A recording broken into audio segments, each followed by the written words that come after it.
Udah mulai nih bang? Ya, oke, bentar dulu ya. Oke bang.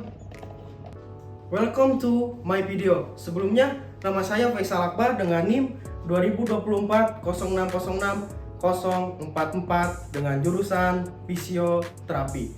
Oke, pada kesempatan kali ini saya akan membahas bagian tubuh yang sangat penting ketika aktivitas sehari-hari, yaitu shoulder complex atau kompleks bahu. Selanjutnya ada struktur sendi bahu. Nah, kompleks bahu ini terdiri dari beberapa sendi penting teman-teman, yakni ada glenohumeral joint, yaitu sendi utama antara tulang lengan atas dan scapula yang memiliki gerakan fleksi dan ekstensi. Selanjutnya ada acromioclavicular joint. Ini tuh menghubungkan acromion dan clavicula yang mempunyai gerakan yaitu elevasi dan depresi sama protraksi dan retraksi. Next ada sternoclavicular joint. Nah, ini tuh antara tulang dada dan clavicula yang memiliki gerakan elevasi dan depresi. Terus ada scapulothoracic joint. Ini tuh bukan sendi sejati teman-teman, tapi penting juga loh dalam gerakan scapula di dinding dada. Nah, setelah kita membahas struktur sendi bahu, selanjutnya ada otot-otot bahu nih teman-teman. Ada beberapa otot penting yang menggerakkan bahu. Di antaranya itu ada pectoralis major dan gerakan flexi shoulder dan internal rotasi shoulder. Terus ada deltoideus dengan gerakan abduksi, fleksi dan ekstensi. Terus ada rotator cuff nih. Nah, otot ini ada 4 teman-teman. Di antaranya ada supraspinatus, infraspinatus, subscapularis dan teres minor. Nah, otot-otot ini bertugas untuk mengarahkan gerakan bahu teman-teman. Jadi biar stabil dan gerakannya itu terarah. Nah, selanjutnya itu ada gerakan bahu nih teman-teman. Sendi bahu ini memiliki rentang gerak yang luas loh. Antara lain ada fleksi dan ekstensi, terus ada abduksi dan aduksi, dan terakhir ada rotasi internal shoulder dan rotasi external shoulder. Nah, kombinasi gerakan ini yang membuat si bahu ini paling fleksibel dalam tubuh manusia loh teman-teman. Oke teman-teman, sebelumnya kita kan sudah membahas nih beberapa bagian yang ada di shoulder complex ini, dan selanjutnya kita masuk ke palpasi. Nah, palpasi ini merupakan teknik secara langsung gitu, meraba secara langsung ke tubuh pasien agar kita ini mengetahui struktur apa saja yang ada di tubuh kita ini.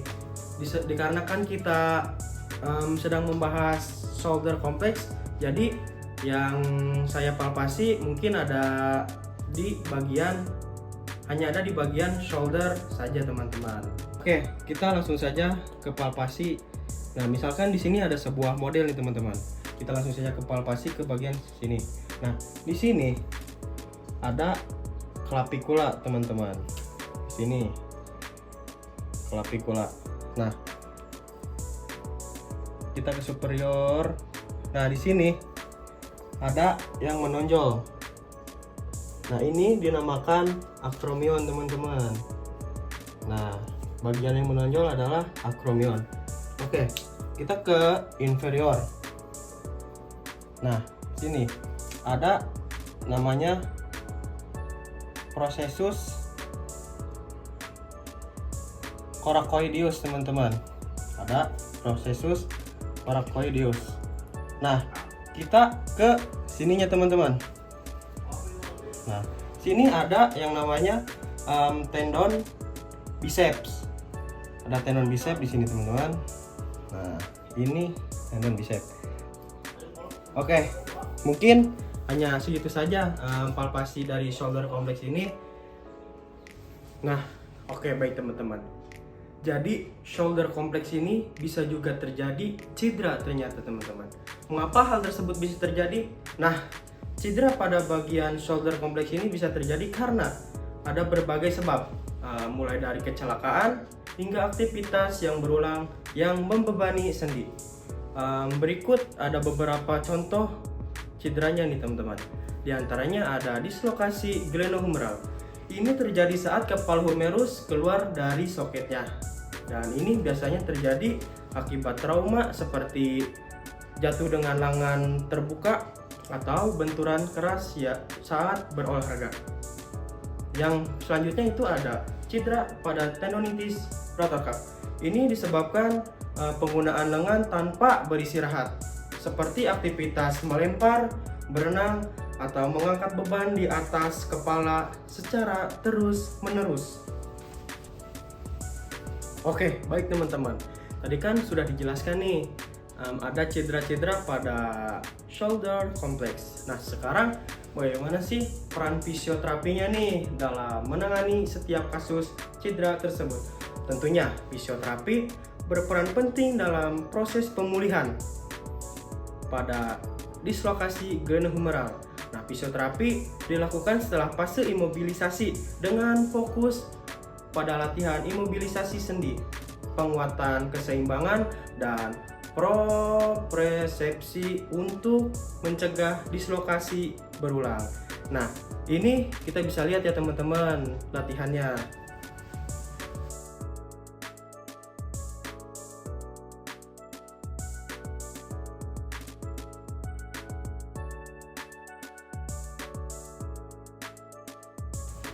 Oke, baik teman-teman. Selanjutnya ada cedera pada tendonitis rotator cuff.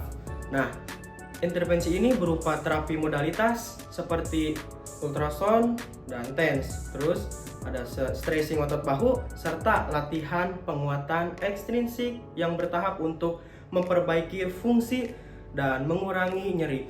Nah, ini ada video latihannya teman-teman.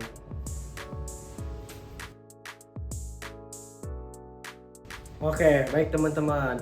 Mungkin hanya itu yang bisa saya sampaikan teman-teman. Jadi, dengan memahami struktur, fungsi, dan potensi cedera pada shoulder complex, kita bisa menjaga kesehatan bahu untuk jangka yang panjang. Nah, shoulder complex ini bukan hanya kuat dan fleksibel, tapi juga sangat penting untuk aktivitas sehari-hari. Jadi, jaga bahumu karena gerakan bebas dimulai dari sendi yang sehat. Terima kasih.